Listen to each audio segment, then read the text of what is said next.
নমস্কাৰ মই নাজমুল আজি আকৌ নতুন এটা ভিডিও লৈ আইছো আজি ভিডিওত আমি আলোচনা কৰিম আমি যে ৰাতিপুৱা খুজ কাঢ়ো আমি ৰাতিপুৱা যেতিয়া খালি ভৰিত গাহৰ ওপৰত খুজ কাঢ়িলে আমাৰ কি ফায়দা হয় আৰু আমি কিমান টাইমত কৰিব লাগিব আৰ্লি মৰ্নিং আপুনি 5 to 6 ৰ সময়ত আপুনি খুজ কাঢ়িব পাৰে হেতু সময়ত যদি খুজ কাঢ়ে আপোনাৰ বহুত কিটা ফায়দা আছে তাৰে কিছুমান আপোনাক ফায়দা কিটা জনাই দিও আমাৰ স্ট্ৰেছ কম হয়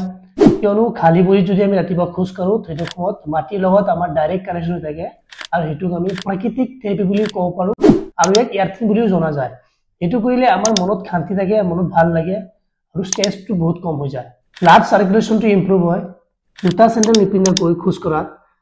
ভৰি আৰু স্নায়ুৰ প্ৰাকৃতিক উদ্দীপনা হয় যাৰ ফলত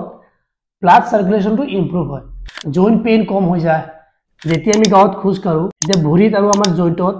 চাপটো কম পৰে জইনৰ বিষটো কমিব পাৰে মেন্টাল ক্লাৰিটি আৰু মুড ইমপ্ৰুভ হয় যেতিয়া আমি খালি ভৰিত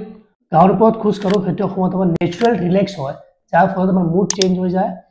আৰু আমাৰ দিমাগী যিবোৰ আছে হেবোৰ আমাৰ ক্লিয়াৰ কৰি দিয়ে ৰাতিপুৱা খুজ কাঢ়িলে কি ফায়দা আপোনাক জনাই দিছো এতিয়া নেক্সট ভিডিওত আমি আলোচনা কৰিম আমি যে ৰ'দৰ পোহৰ লওঁ ৰ'দৰ পোহৰলৈ আমাৰ কি ফায়দা হয় আৰু কোনটো সময়ত যদি ৰ'দৰ পোহৰ আমি আমাৰ গাত পৰে তো আমাৰ কি ফায়দা হ'ব আৰু কোনটো সময়ত ললে আমাৰ কি নুকसान হ'ব তাৰ বিষয়ে আমি নেক্সট ভিডিওত আলোচনা কৰিম তো এনেকৈ টিপছৰ কাৰণে মোক ফলো কৰক